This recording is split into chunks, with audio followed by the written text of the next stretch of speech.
Okay. Mama and baby, Daisy and Dee, made their trip into the store. Any issue?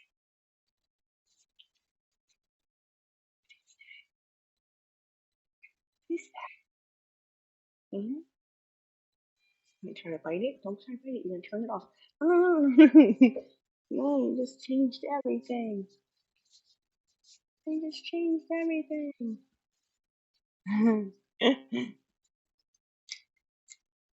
Okay.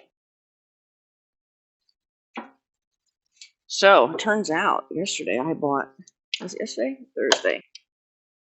I bought pole halters from somebody, and this blue one that she's wearing was the one I was intending for him. I have a teeny weeny pink one that'll be fine for him. But this morning I realized I don't have a halter small enough for her. Oh, maybe this will fit. Hi.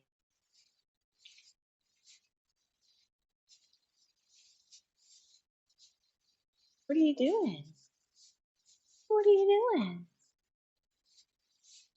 So, in order to get her here, they had not actually explored the stall that was being used as a run in for them last night. I think they were afraid to go in the doorway or something. So, anyway, when I went to ask her to come through the door, she uh, learned how to yield to pressure because she quickly pulled back. And we kind of stayed at that tense tug of war.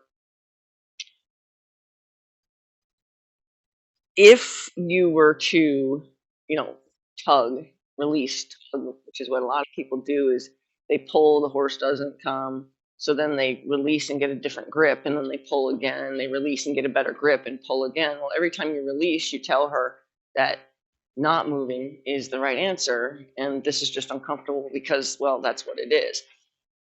So if you give them a reason to look for an answer by not taking the pressure off at all, like if I needed to change my grip or if I needed to fix my hands in any way, say this hand was slipping or something, I would rehold the same tension with this hand, freeing up this hand, do what I got to do with this hand, and then maintain that pressure. Taking any of that pressure off would tell her that just standing there was the right answer. Maintaining the pressure is what will tell her to look for an answer.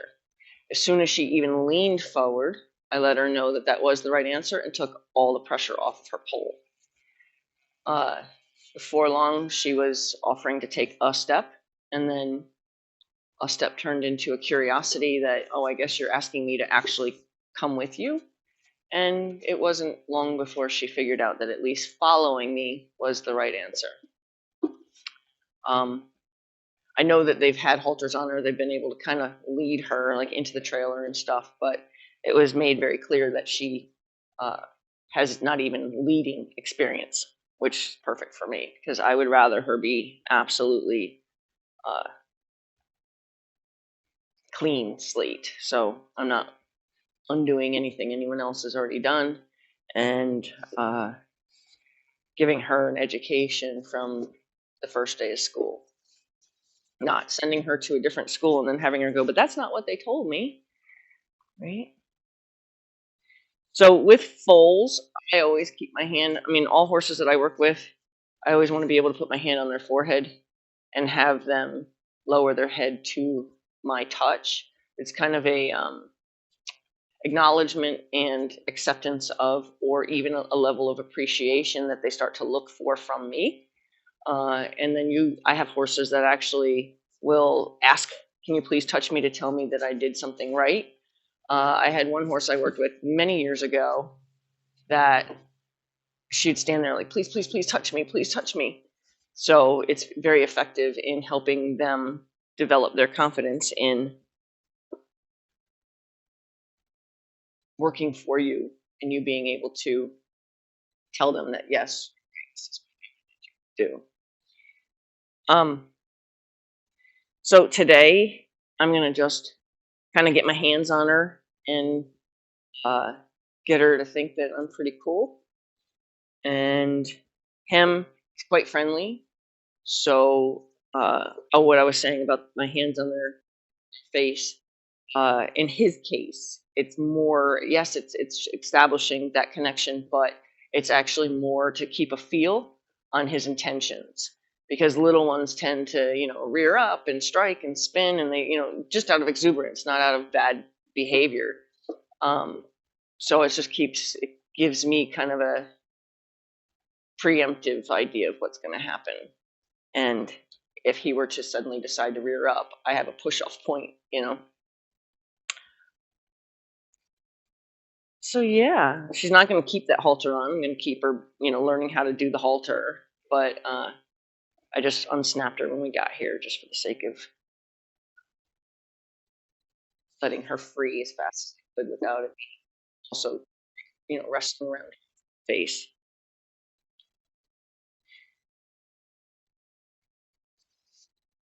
Yeah. So not 100% sure what's going on with her teeny weeny tail.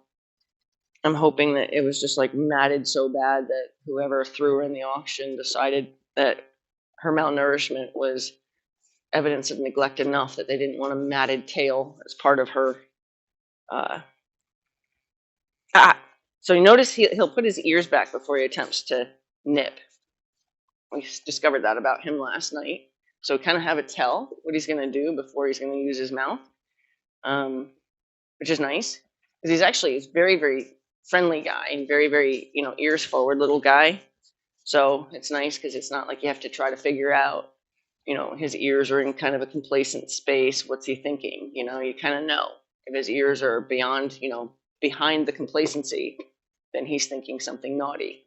So it's kind of a tell normally, but I have horses that have very complacent ears all the time, and they'd have to have something dramatic, different, for me to know exactly what they're thinking.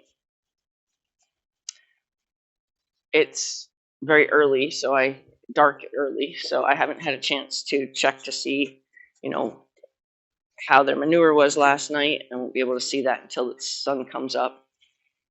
She has a seeming weakness in her hind, and I had noticed it when I first saw a video of them. And I'm not going to be worried about that yet, but definitely noticed it even since she's been here. I'm going to assume malnourishment, lack of muscle, and just having had a baby, that we're going to have a little weakness in the pelvic area, which is obviously controlling the hind feet. She just seems a little weak, but good boy. But we're going to wait until we have good conditioning and good weight on her before we start thinking there's anything to worry about there.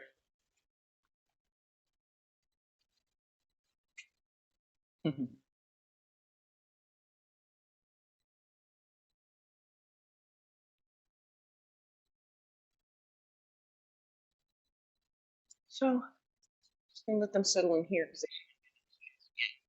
and I'm gonna start doing some of my chores, ready for the rest of the to come in, because that'll be fun to watch too. Right, Dewey? Will that be fun to watch too? Hi. How you doing?